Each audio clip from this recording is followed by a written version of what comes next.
Hello everyone. मैं M D Yadav और आप देख रहे हैं सूर्योदय सक्सेस पॉइंट। इस वीडियो में हम सॉल्व करने वाले हैं कक्षा 10 का गणित का मॉडल पेपर, जो कि बोर्ड द्वारा जारी किया गया है 2025 के एग्ज़ाम के लिए। जो बोर्ड एग्ज़ाम होने वाला है अब आपका, उसी के लिए ये वीडियो है। ठीक है, और इसमें हम सॉल्व करेंगे खंड ब के अंदर है 4 से लेकर 13 तक के प्रश्न। अब वालों पहला प्रश्न हम ऑलरेडी सॉल्व कर चुके हैं, जिसका लिंक आपको डिस्क्रिप्शन में मिलेगा। दूसरा भी हम सॉल्व कर चुके हैं, उसका भी लिंक डिस्क्रिप्शन में। और तीसरा भी हम सॉल्व कर चुके हैं, तो उसका भी लिंक कहाँ पे मिलेगा? डिस्क्रिप्शन में मिलेगा। क्वेश्चन नंबर 4 से हम सॉल्व करेंगे। सिद्ध कीजिए कि 3 + 2√5 एक अपरिमेय संख्या है। तो यहाँ से हम स्टार्ट करने वाले हैं और 13 तक प्रश्न है इसमें, तो उसको हम सॉल्व करेंगे सेक्शन बी के अंदर। ठीक है, क्वेश्चन नंबर 4 को सॉल्व करेंगे और 4 है, सिद्ध कीजिए कि 3 + 2√5 एक अपरिमेय संख्या है। तो चलिए स्टार्ट करते हैं सॉल्व करना। चौथा क्वेश्चन स्टार्ट करेंगे। तो सबसे पहले हम ये मानेंगे, इसमें माना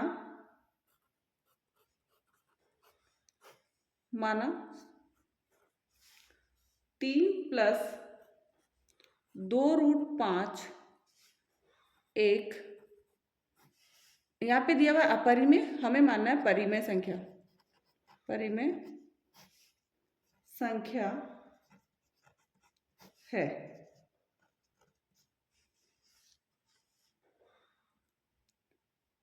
अब हमें क्या करना है? 3 + 2√5 बराबर हम क्या लिखेंगे? 2√5 बराबर a/b लेंगे। क्या लेंगे? a/b लेना है। ठीक है, अब a/b की वैल्यू क्या है हमारे यहाँ इसमें? तो हमें a और b सहअभाज्य संख्या है। यहाँ लिख सकते हैं हम a एंड b सहअभाज्य संख्या है। सहअभाज्य संख्याएं हैं।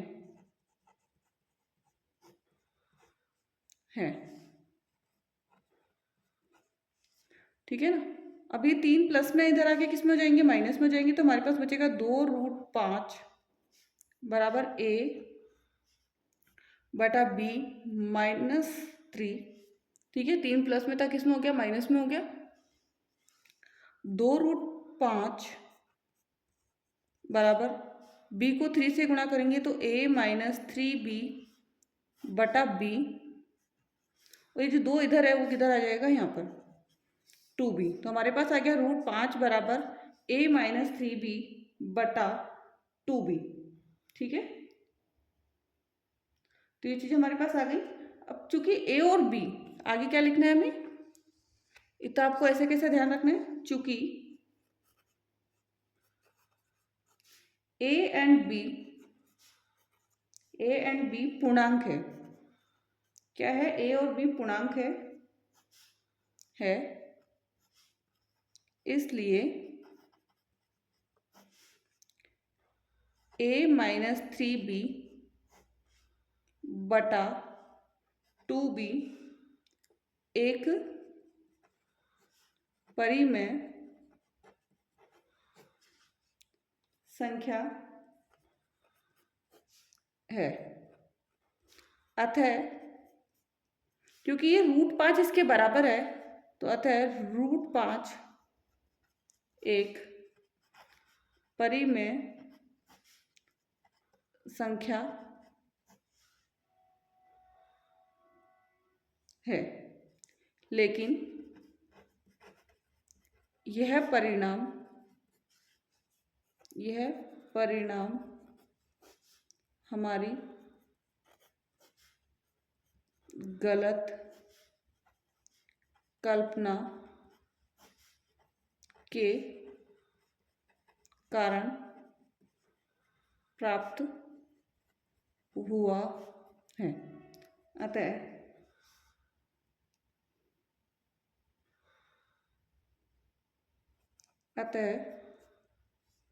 हम निष्कर्ष निकालते हैं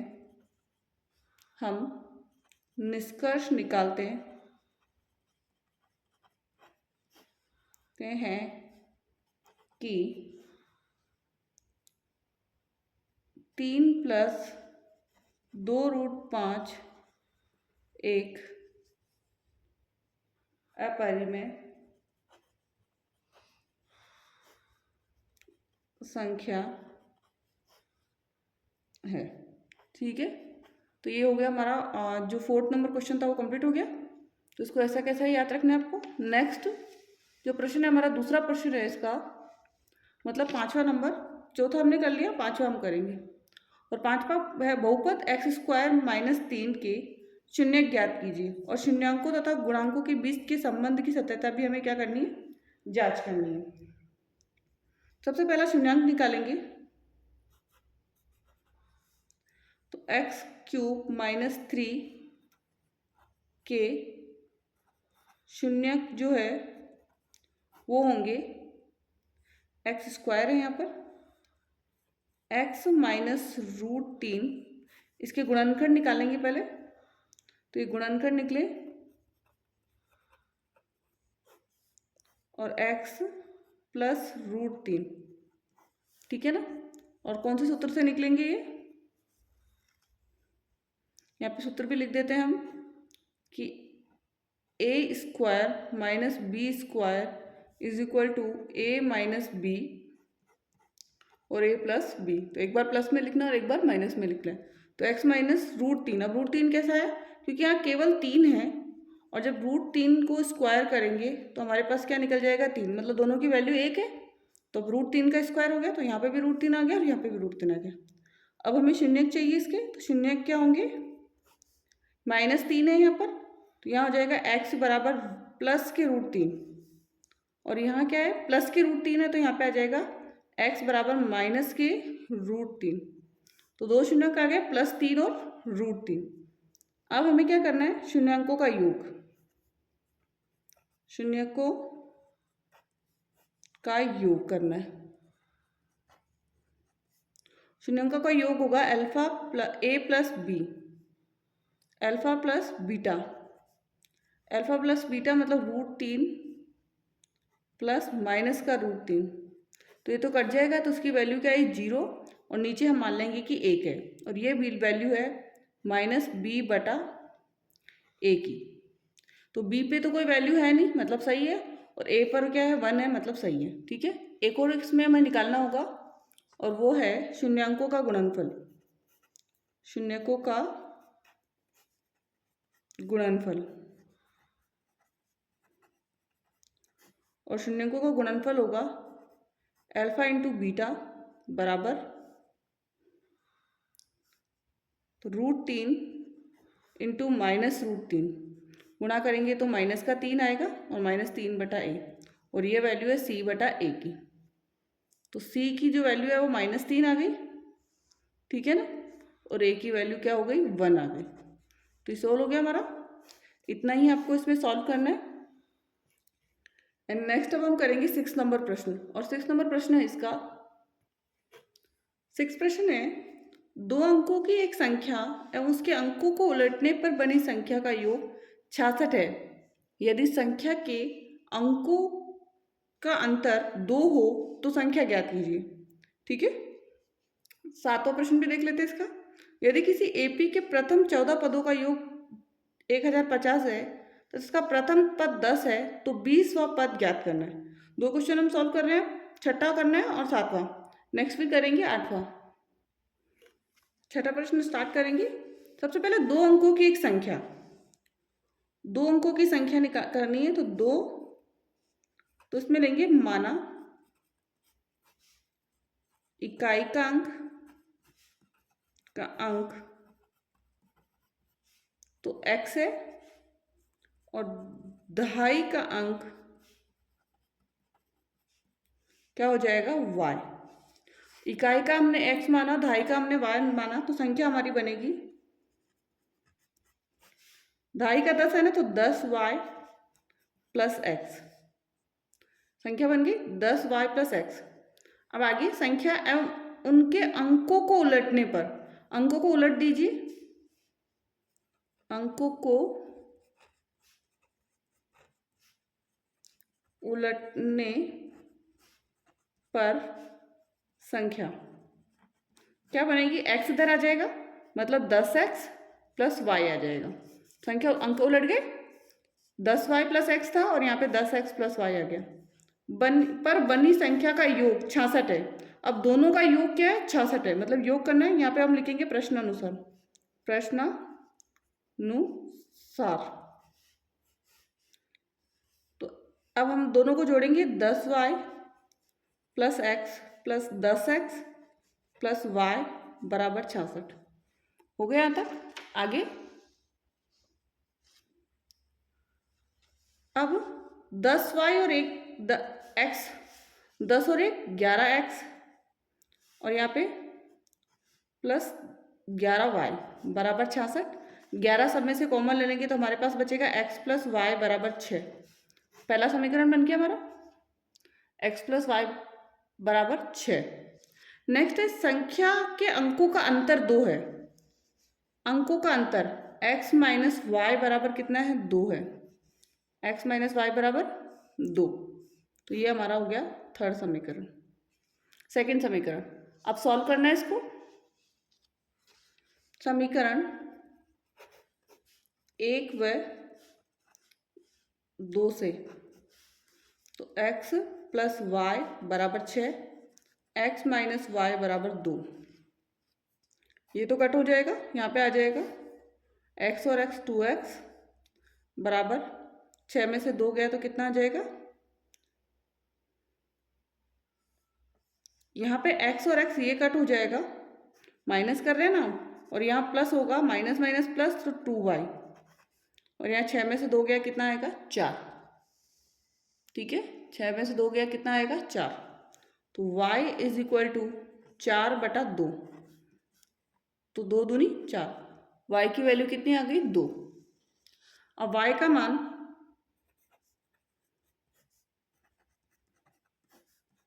समीकरण 1 में रखने पर, समीकरण 1 क्या है? x प्लस वाई बराबर 6। y का रख दीजिए x प्लस वाई की जगह 2 रखना है और 6। तो यहाँ इसकी वैल्यू आ जाएगी हमारे पास x बराबर 6 माइनस 2। तो 6 में से 2 हमने माइनस किया तो कितना आ गया? 4। x की वैल्यू कितनी आ गई? 4। अब संख्या क्या बनेगी हमारी? संख्या बनेगी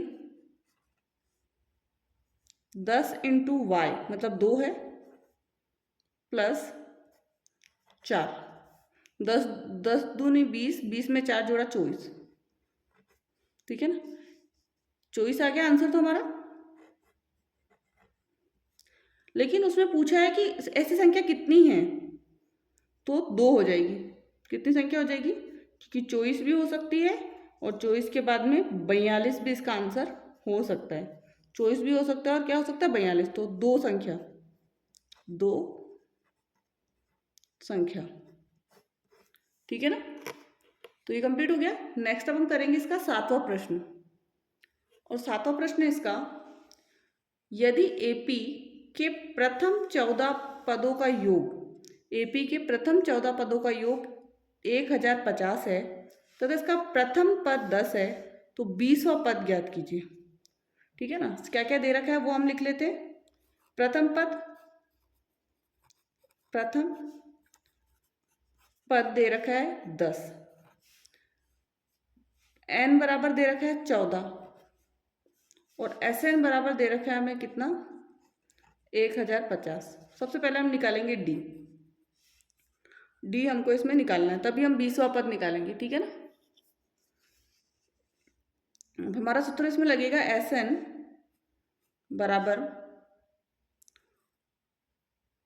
n/2 कोष्टक n/2 कोष्टक 2a plus bracket बंद n-1 d। ये इसका क्या है? Sn का सूत्र है। अब Sn हमारे पास क्या है? 1050 बराबर n क्या है? 14/2। 2 है इंटू a, तो a कितना है? 10 प्लस n कितना है? 14 -1 और डी हमको नहीं पता। ठीक है ना, आगे देखते हैं इसका क्या होगा। तो 1050 बराबर 14 में 2 का भाग देंगे 7, 2 को 10 से करेंगे 20, प्लस 14 में से 1 माइनस किया 13 और डी ब्रैकेट बंद। 7 पहले है इधर गुणा में, तो 7 में इसमें का भाग दे देंगे, तो हमारे पास आएगा 20 प्लस 13D बराबर 1050 बटा 7, और इसमें भाग देंगे 7 का, तो 7 एकम 7 बचा 3, 7 पंजे 35 और 0 का 0, कितना आ गया 150। अब 20 इधर प्लस में है तो माइनस कर लेंगे, 20 किस में है प्लस में है तो माइनस कर लीजिए। तो 13D बराबर 150 माइनस 20, तो D इज इक्वल टू 150 में से 20 माइनस कीजिए 130 बटा 13, और 13 का भाग देंगे इसमें तो कितना आ जाएगा 10, तो D भी हमारा कितना आ गया 10, क्योंकि अब हमें 20वां पद ज्ञात करना है। क्या ज्ञात करना है? 20वां पद। एक आंसर तो आ गया हमारा कि D हमें निकालना था, अब हमें 20वां पद निकालना है। अब 20वां पद निकालने का सूत्र है A20 is equal to A plus n-1 और D। अब A तो हमें पता है 10 है, प्लस n कितना है 20वां निकालना, तो 20 माइनस 1 और D की वैल्यू कितनी है 10,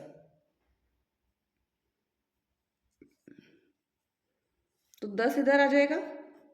20 में से 1 गया 19, 19 को 10 से करेंगे 190, तो प्लस कर दो दोनों को, 190 में 10 तो 200। आंसर कितना आ गया 200। तो क्वेश्चन नंबर 7 भी हमारा कंप्लीट हो गया।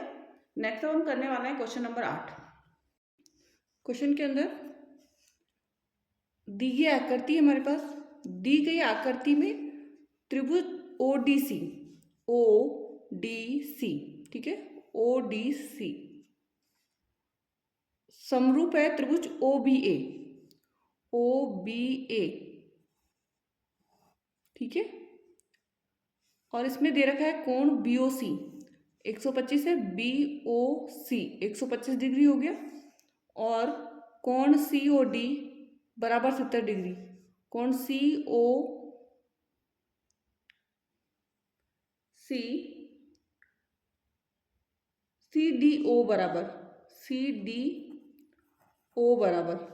बराबर कितना है 70 डिग्री है। तो कोण OAB ज्ञात करना, OAB ज्ञात करना, मतलब ये वाला एंगल अपन को निकालना है। ठीक है, सबसे पहले क्या दिया है वो लिख दीजिए। इसमें दिया है त्रिभुज ODC समरूप है त्रिभुज OBA के, और कोण BOC बराबर 125 और कोण CDO बराबर 70 ज्ञात करना है हमें। ना है कोण OAB, ठीक है ना, OAB हमें निकालना है। सबसे पहले दिया हुआ क्या है हमारे पास कि त्रिभुज ODC व त्रिभुज OBA में, ठीक है ना,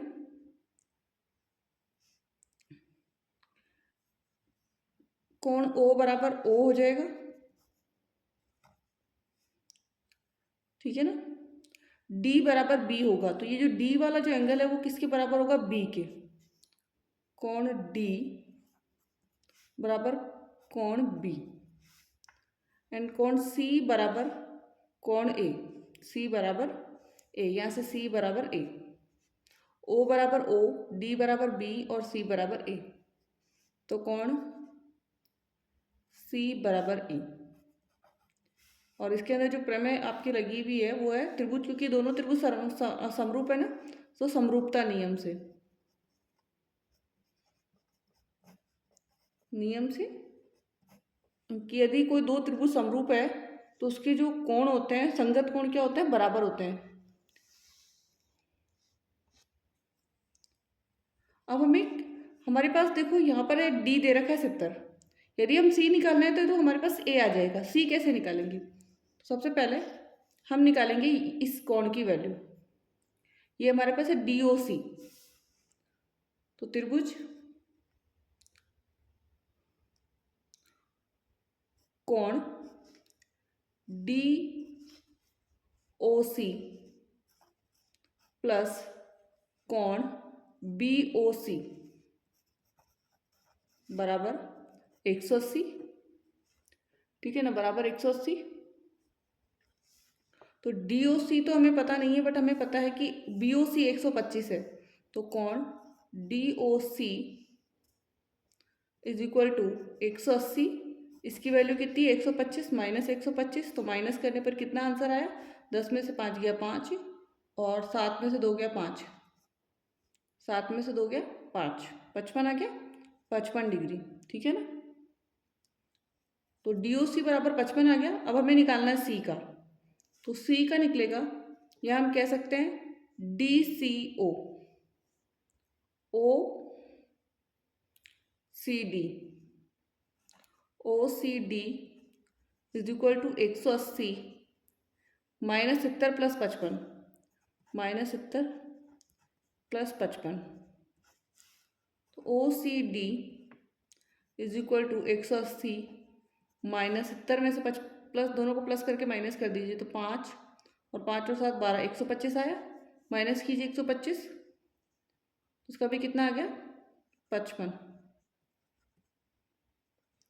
कितना आ गया इसका भी? 55 डिग्री का। ठीक है ना, जब ओ सी डी 55 आया तो ये भी क्या होगा?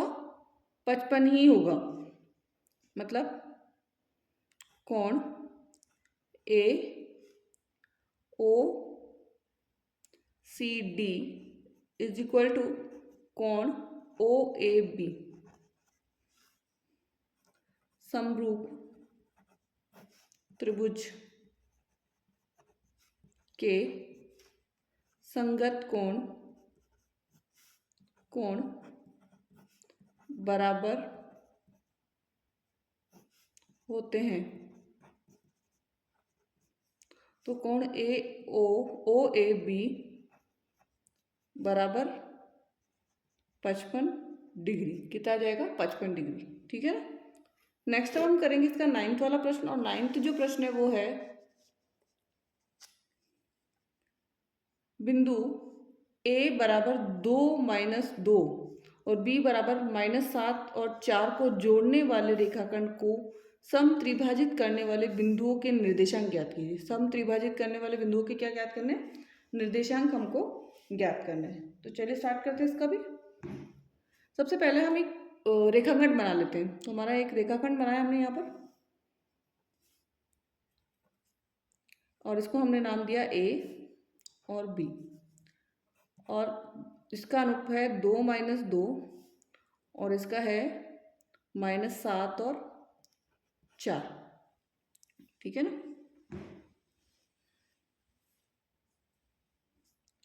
अब इसको जोड़ने वाले रेखाखंड को समत्रिभाजित, समान 3 भागों में, ये हो गए इसके समान 3 भाग, 2 बिंदु। तो यहाँ पे हम दे देते हैं P और यहाँ पे हम दे देते हैं Q। जो समान 3 भाग है ना, तो P के जो अनुपात होगा ना, P बिंदु का अनुपात हम लेंगे यहाँ पर, इधर 1 रहेगा उधर 2, 1:2। और Q का अनुपात कितना हो जाएगा? Q ए बी को कौन से अनुपात में बांटेगा? तो 2:1। ठीक है, इसी से हम क्या करेंगे? निर्देशांक निकालेंगे। अब इसका जो सूत्र लगेगा वो कौन सा लगेगा? ठीक है, तो यहाँ से हम सॉल्व करना स्टार्ट करेंगे। सबसे पहले हमें ध्यान रखना है P बिंदु के। तो P बिंदु के निर्देशांक यदि हमें निकालना है तो हम लिखेंगे बिंदु P और Q रेखाखंड AB को समत्रिभाजित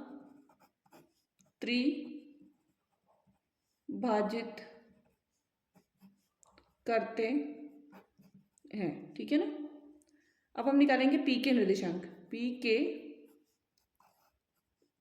निर्देशांक, पी के निर्देशांक, ठीक है। और हम इसमें विभाजन सूत्र का प्रयोग करेंगे। कौन से सूत्र का? विभाजन सूत्र। और विभाजन सूत्र हमारा क्या होता है? विभाजन सूत्र m1 इंटू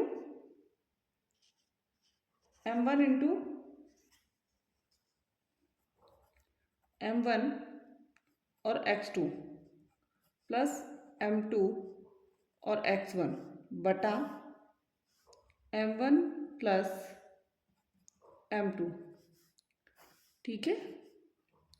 कॉमा, यहाँ हमारी आएगी x की वैल्यू और यहाँ पे हमारी आएगी y की वैल्यू।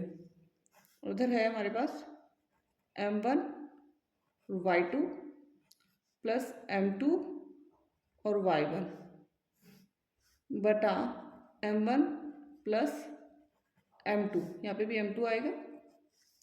अब सबसे पहले क्योंकि p के निर्देशांक निकालने तो अनुपात क्या है हमारे पास? अनुपात, तो हमारे पास जो अनुपात है वो है 1:2। मतलब m1 क्या हो गया हमारे पास? 1 हो गया और m2 क्या हो गया? 2। एंड x1 यहाँ a के निर्देशांक क्या है? 2 - 2 और b के क्या है? -7 और 4। यहाँ तो x1 है ये तो, और ये y1 है, और ये x2 है और ये y2 है। रख दीजिए फॉर्मूले में। तो m1 की जो वैल्यू है वो क्या है हमारे पास? 1 है। तो 1 को x से गुणा करेंगे हम। x2 की वैल्यू देखिए -7 प्लस m2 कितना है? 2 और x1 की वैल्यू 2 बटा में ले लीजिए 1 प्लस 2। इधर m1 की 1 और y1 की भी, y2 की भी कितनी है? 4। प्लस के 4 है, -4 नहीं है। प्लस m2 की है 2 और इसकी क्या है? -2 और यहाँ पे 1 प्लस 2, 7 एकम 7 और 2 दूनी 4। -7 में से 4 गया तो कितना बचेगा? प्लस करेंगे तो माइनस के 3 आएंगे यहाँ पे, और 3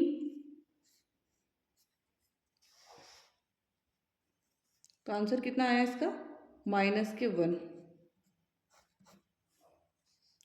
4 एकम 4 और -2 दूनी 4, 4 में से 4 गया 0 बटा 3, तो इसकी वैल्यू क्या आई? 0। तो p के निर्देशांक क्या आ गए हमारे पास? निर्देशांक जो है x की वैल्यू तो -1 और p की वैल्यू 0, ठीक है ना। y की वैल्यू 0। अब नेक्स्ट हमें निकालना है q की वैल्यू। तो q की वैल्यू निकालने के लिए हम क्या करेंगे?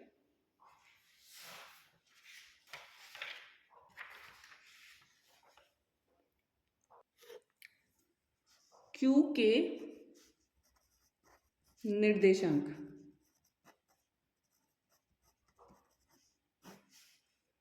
अनुपात कितना है इनका? 2:1 में विभाजित करते हैं। सेम a की वैल्यू कितनी है इसमें? a की वैल्यू जो है वो है 2 -2 और b की वैल्यू है 7 -4, ठीक है। सूत्र हमने एक बार लिख दिया तो दोबारा लिखने की जरूरत नहीं है, इसको सॉल्व करेंगे डायरेक्ट। तो m1 की वैल्यू कितनी है? 2 और x2 मतलब -7 प्लस m2 मतलब 1 और यहाँ x1 आएगा मतलब 2 बटा में क्या लग जाएगा? 2 + 1। y वाली वैल्यू निकालनी है यहाँ पर, तो 2 और यहाँ पे आ जाएगा y2 मतलब 4 प्लस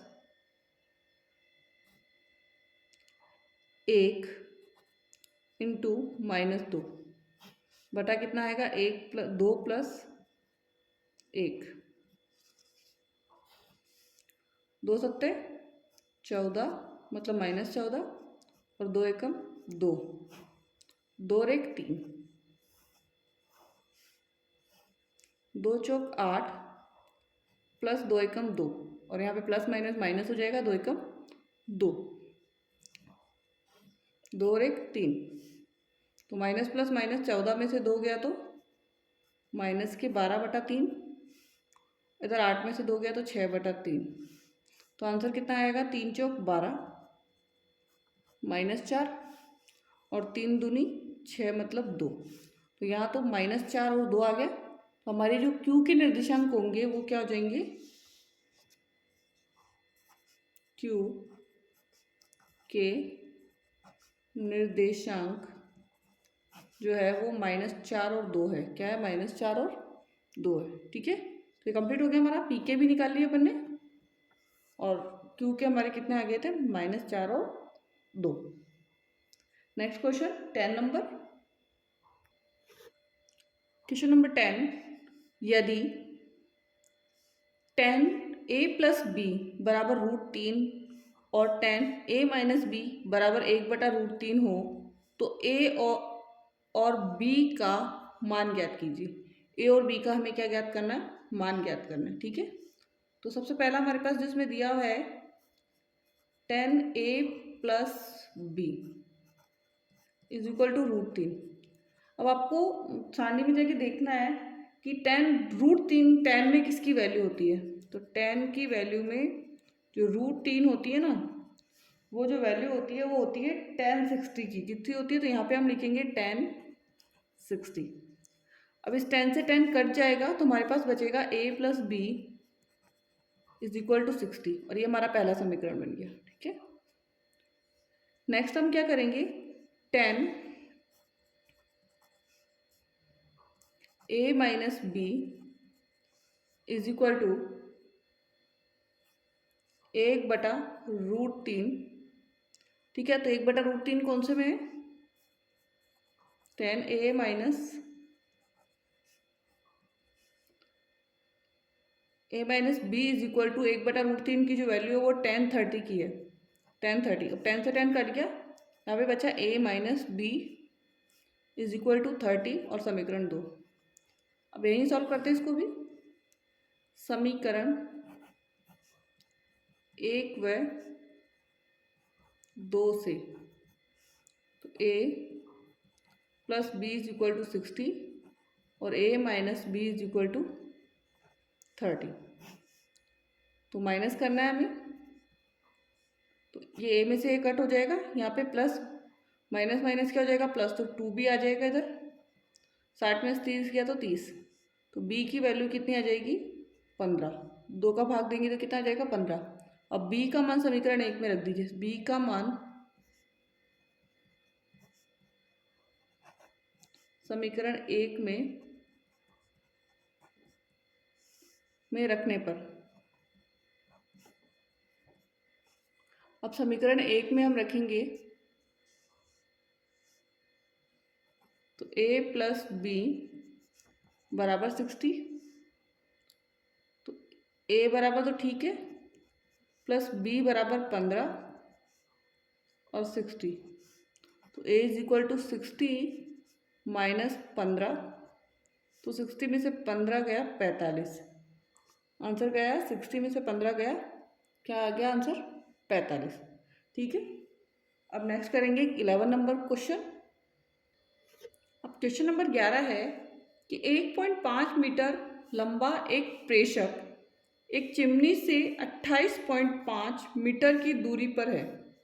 तो पिक्चर ऐसे बनाते जाते हैं। 1.5 मीटर है प्रेषक और एक चिमनी है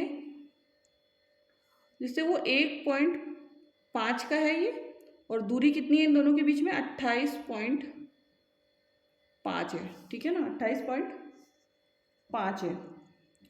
अब ये कह रहा है कि उसकी आंख से चिमनी के, यहाँ पे उसकी आंख है तो आंख से चिमनी के शिखर, चिमनी के शिखर, तो ये चिमनी है हमारी, और चिमनी के जो शिखर है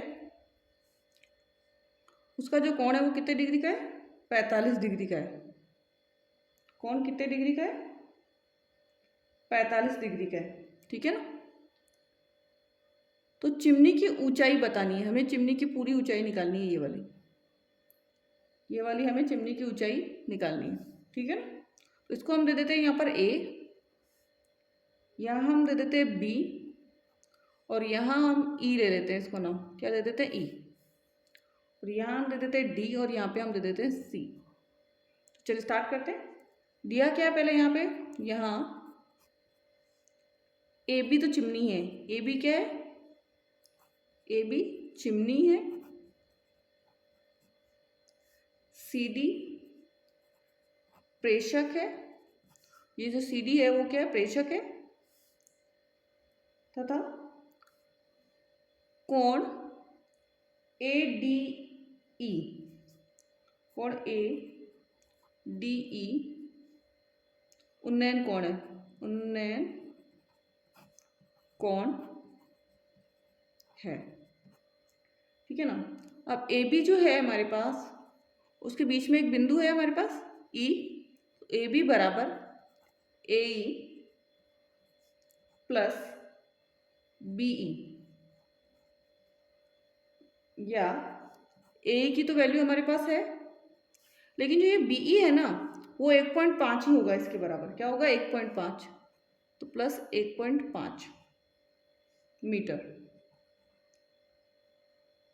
अब हमें निकालना है, अब क्योंकि ये सी बी इधर से जो है वो डी के बराबर है, तो D E is equal to C B, तो ये कितना हो जाएगा, 28.5, 28, ये जो वैल्यू आ गई 28.5 आ गई, ठीक है। अब हमें क्या करना है, अब त्रिभुज ए ई डी में ये त्रिभुज कैसा है, समकोण त्रिभुज,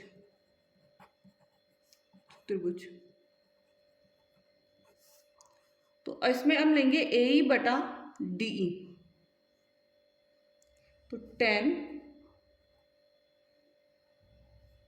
या फिर हम लेंगे ए ई बटा डी ई, और ए ई बटा डी मतलब आधार बटा लंब बटा आधार है, और लंब बटा आधार की वैल्यू होती है 10, और 10 कितना है, 45, 10 45 हो गया। अब ए बराबर क्या है हमें पता है क्या, नहीं पता, तो ए और डी बराबर क्या है, 28.5, बराबर में 10 45 की वैल्यू होती है 1, तो क्रॉस गुणा होगा, इसको इससे करेंगे, तो ए बराबर 28.5 आ जाएगा, 28.5। अब हमें चिमनी की ऊंचाई निकालनी है, चिमनी की ऊंचाई, तो ए बी बराबर 28.5, मतलब क्योंकि ए ही है इसमें प्लस 1.5, तो आ जाएगा इसमें 30 मीटर। कितने आ गए इसकी लंबाई, 30 मीटर। तो ये कंप्लीट हो गया हमारा 11 नंबर प्रश्न। नेक्स्ट हम करेंगे 12 नंबर। क्वेश्चन नंबर 12 है, दो संकेंद्रीय वृत्त, दो संकेंद्रीय मतलब इनका एक केंद्र है, तो पहले तो पिक्चर बना लेते हैं अपन। दो संकेंद्रीय वृत्त की त्रिज्याएं 5 सेंटीमीटर था तो 3 सेंटीमीटर, मतलब ये त्रिज्या है इसकी, तो ये तो बड़े वाले की तो कितनी हो गई 5 सेंटीमीटर, और छोटे वाले जो वृत्त की त्रिज्या है वो कितनी है 3 सेंटीमीटर। अब इन्होंने कहा है कि जो बड़े वृत्त की उस जीवा की लंबाई ज्ञात कीजिए जो छोटे वृत्त को स्पर्श करती है। तो ये जीवा बनाते हैं अपन, जो छोटे वृत्त को क्या कर रही है, स्पर्श कर रही है, तो और ये हमारी पिक्चर बनेगी इसमें। तो ये तो हमने नाम दिया O, ये हमने नाम दे दिया A, और ये हमने दे दिया B, और इसको हम दे देते हैं M। अब इसकी त्रिज्या, छोटे वृत्त की त्रिज्या 3 है, और ये कितनी है 5 है बड़े वृत्त की त्रिज्या, ठीक है ना। तो हम ले लेते हैं यहाँ त्रिभुज AOM में, त्रिभुज AOM एम या ओ एम ए, ओ एम ए एक समकोण त्रिभुज है। जो त्रिभुज है क्योंकि वृत्त की, ठीक है ना, तो ये समकोण त्रिभुज है। यहाँ पर ओ एम ए एक समकोण त्रिभुज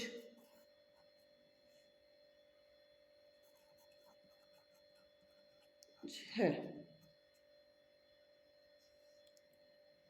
तो ये 3 है और ये कितनी है, 5 सेंटीमीटर है। और ओ ए बराबर लंब है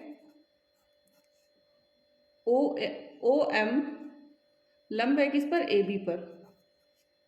ओ ए लंब है किस पर, ए बी पर।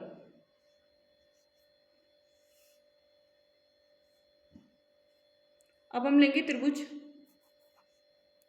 ओ एम ए में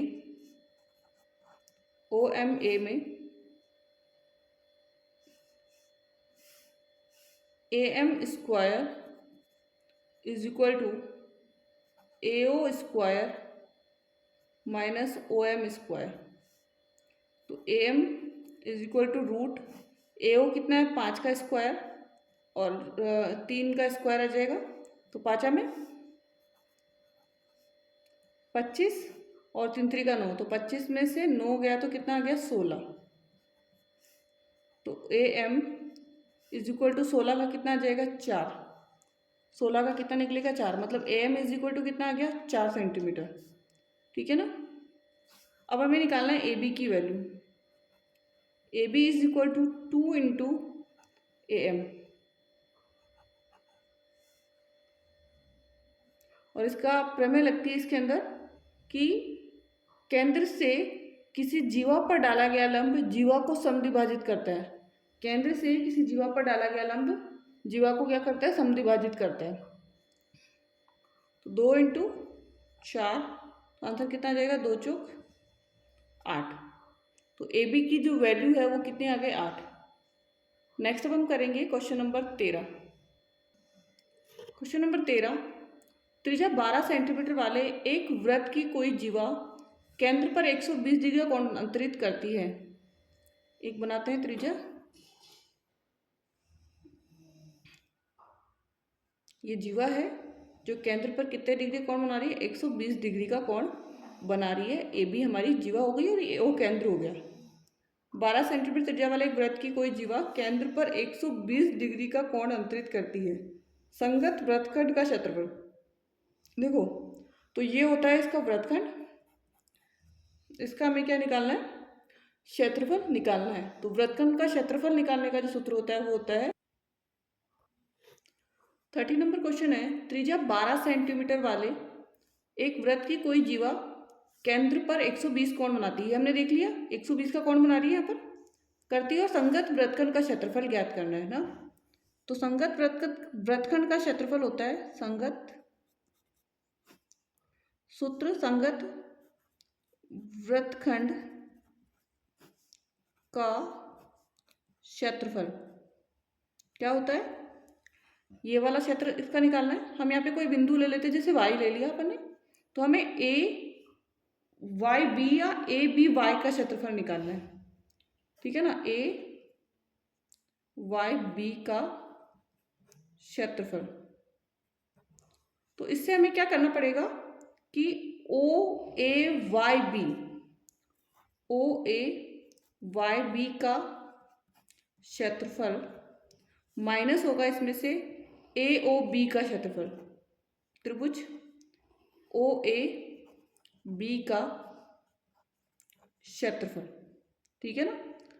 अब ये जो ओ ए वाई बी है वो तो एक त्रिज्यखंड है, और त्रिज्यखंड का क्षेत्रफल होता है कोण थीटा। थीटा या थीटा भी लिख सकते हैं, यहाँ पर हम क्या लिख सकते हैं अपन, थीटा बटा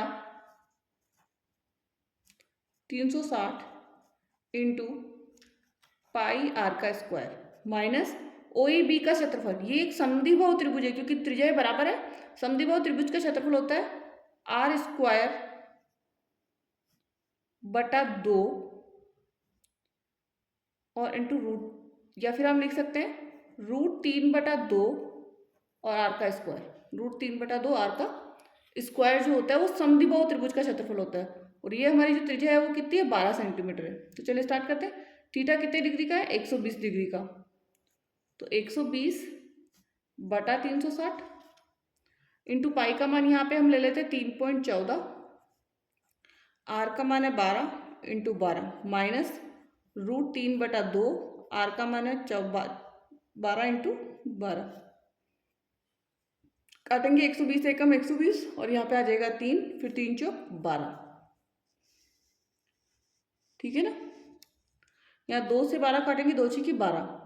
अब यहाँ है 3.14 इंटू 4 इंटू 12 माइनस √3 की जो वैल्यू होती है, √3 की जो वैल्यू होती है वो होती है 1.73। ये याद रख लेना आपको, √3 की वैल्यू 1.73 है। तो 1.73 इंटू यहाँ पे आएगा 4 लेना है, यहाँ पर सूत्र में क्या आएगा, यहाँ पर 4 आएगा। तो 4 3 का 12, 3 आएगा। 3 इंटू 12, 3 इंटू 12 गुणा करेंगे, इसको गुणा करेंगे हम, हमारा इसका आंसर कितना आ जाएगा 150.72, 150.72 और इनको गुणा करेंगे तो हमारा इसका आएगा 62.28। ठीक है ना। माइनस कर दीजिए दोनों को, माइनस करने पर आंसर आएगा 88.44 सेंटीमीटर स्क्वायर। ठीक है ना, 88.44 सेंटीमीटर स्क्वायर। तो ये कंप्लीट हो गया हमारा खंड जो बी था वो हमने कंप्लीट कर लिया। एंड आपको वीडियो पसंद आया तो वीडियो को लाइक एंड शेयर जरूर कीजिए, साथ ही चैनल को भी सब्सक्राइब कर दीजिए। Thank you so much.